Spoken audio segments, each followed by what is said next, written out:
सबकी बजट में उनका वेतन बढ़ाया गया है। अगर हम शिक्षा विभाग की बात करें, इनके साथ सुतेला व्यवहार क्यों किया जा रहा है? सुतेला व्यवहार बिल्कुल नहीं होगा और इस्तीफा के बजट में भी सर्वाधिक अलॉटमेंट हमारी शिक्षा विभाग को मिली है। लगभग 12% के आसपास इजाफा हुआ है। अगर उसमें कुछ वर्ग को कुछ श्रेणी शेष रह गई है तो मैं समझता हूं आने वाले समय में उसके साथ भी न्याय किया। और सर, करुणामूलक ये जो भर्ती होनी थी पॉलिसी के आधार पर, पिछले 10 वर्षों से लटके पड़े हैं, जो कि पॉलिसी के आधार पर जो आ रहे दायरे में, सर उसमें भी देरी क्यों हो रही है? इसके बारे में काफ़ी विस्तार से विधानसभा में चर्चा हुई, क्योंकि मुख्य कारण जिसके कारण से मैं समझता हूँ नियुक्तियाँ करुणामूलक आधार में नहीं हो रही है, वो इनकम क्राइटेरिया है। इस ओर भी सरकार मंथन करे कि इस तरह इसका हम किस तरह से उपाय निकाल कर जो मैं समझता हूँ जो इसमें एलिजिबल है उनको तुरंत। और सर, जैसे शिक्षा विभाग की बात करें, ट्रांसफर पॉलिसी बनती है अध्यापकों के लिए, अन्य विभागों की बात करें, मठाधीश बैठे 10-10 सालों से एक ही जगह पर, उनके लिए कोई पॉलिसी नहीं बनती है और बीच सत्र में शिक्षकों को भी उठाया जाता है। सर इसमें सुधार होगा? सर अभी तक तो शिक्षा विभाग में भी इस तरह की पॉलिसी नहीं है, लेकिन जैसे मैंने अपने संबोधन में भी कहा है कि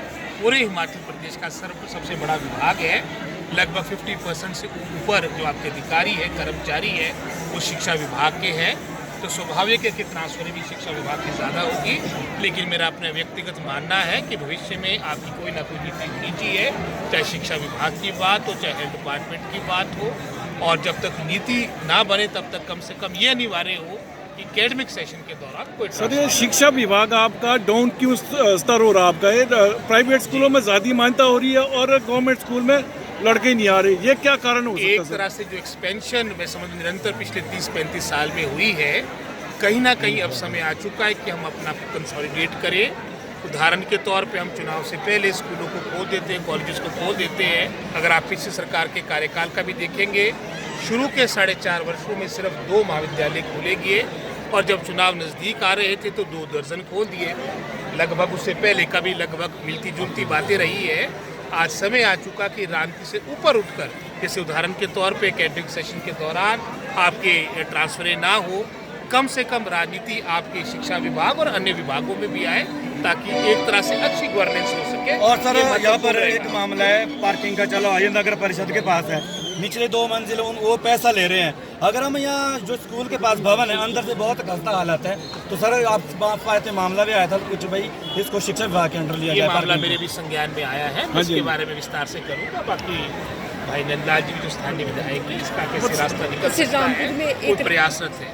रामपुर में एक Rajiv Gandhi day boarding school खुला था सर, उसको लेकर के मैं समझता हूँ, जैसे मैंने पहले कहा कि समय कंसोलिडेशन का है। सोच हमारी भी यही है कि हर विधानसभा क्षेत्र में आपका Rajiv Gandhi day boarding school हो, जहाँ हमारी पहले सोच थी कि नया ही संस्थान खुले, नई हमारे मतलब नई ज़मीन पे नई आपकी बिल्डिंग हो, नया सारा जो आपने उसके तहत जो आपका भवन बनने हैं। लेकिन अब ये भी एक सोच बन रही है कि जो हमारे एग्जिस्टिंग जहाँ पर आपके पास लैंड भी है फ्यूचर में डेवलप करने के लिए, अच्छी इन्वायरमेंट है, उसको भी हम Rajiv Gandhi day boarding school के रूप में विकसित करेंगे। जैसे मैंने सेंटर ऑफ एक्सीलेंस की बात की है, 850 जो आपके स्कूल्स खुलेंगे, उसमें से 200-250 आपके वरिष्ठ माध्यमिक पाठशालाएँ भी होगी, तो वो भी किसी न किसी रूप में मिलता जुलता स्वरूप होगा Rajiv Gandhi day boarding school. पिछली बार आपका दौरा सर बागीपुल का था, वहाँ पर अवैध खनन की बात की। अगर हम रामपुर के साथ लगते जिला कुल्लू क्षेत्र की बात करें, रामपुर आसपास के क्षेत्र की बात करें, विकास के साथ विनाश किया जा रहा है सर, अवैध खनन कार्य पर डंडा कब चला? बहुत बड़ा चिंता का विषय, और उस दौरान भी बागीपुल में सारी बातें आई थी। और भी हाल में जो हमारा बजट सेशन चला है, सारी बातें, चाहे कांगड़ा की बात हो, चाहे हमारे सिरमौर जिला की बात, उस तरह बहुत से मामले प्रकाश में आए हैं। लेकिन हम जीरो टॉलरेंस के साथ भविष्य में चलेंगे। और जो विशेषकर आपने स्थानीय बातें कही है, मैं प्रशासन से भी इसके बारे में डिटेल में रखूँगा। नहीं, ये स्कूल का सोचो सर, जो ये स्कूल हमारा बिल्कुल डाउनफॉल जा रहा है सर। सरकारी स्कूल में शिक्षक अच्छे हैं, लेकिन प्राइवेट स्कूल में ज़्यादा बढ़ावा मिल रहा है, उनके पास ना तो ग्राउंड है सर। उदाहरण दे रहा हूँ आपको कि सर्वाधिक मैं समझता हूँ जो बजटरी अलॉटमेंट है वो हमारे नहीं, बजट आप दे रहे हैं सर, बजट के लिए हम मना नहीं कर रहे हैं, लेकिन दिक्कत कहाँ आ रही है? प्राइवेट स्कूल की और लोगों का रुझान ज़्यादा है और गवर्नमेंट स्कूल की ओर है नहीं है। ये क्या कारण है सर? इसका कारण एक ये भी है, लिबरलाइजेशन के बाद आपके, जब से मैं समझता हूँ 90 के दशक के बाद लिबरलाइजेशन का दौर चला, चाहे आप हेल्थ सेक्टर की बात तो एजुकेशन सेक्टर भी काफ़ी बड़ी संख्या में आपके प्राइवेट प्लेयर्स आए हैं, उन्होंने भी काफ़ी स्पेस ली है और आज हर तरह की फैसिलिटी बेहतर रूप से हमारा विभाग दे रहा है, हमारी गवर्नमेंट दे रही है।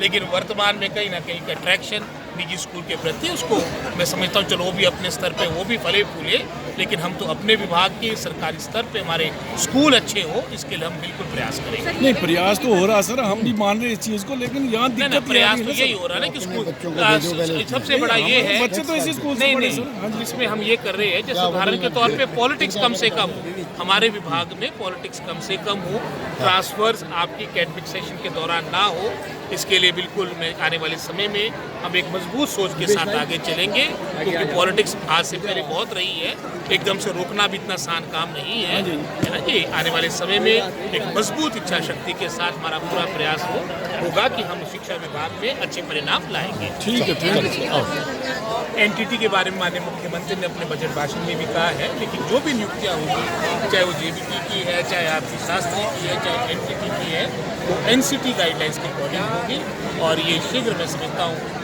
इस इलेक्शन के बाद हम प्रारंभ करेंगे। Thank you sir.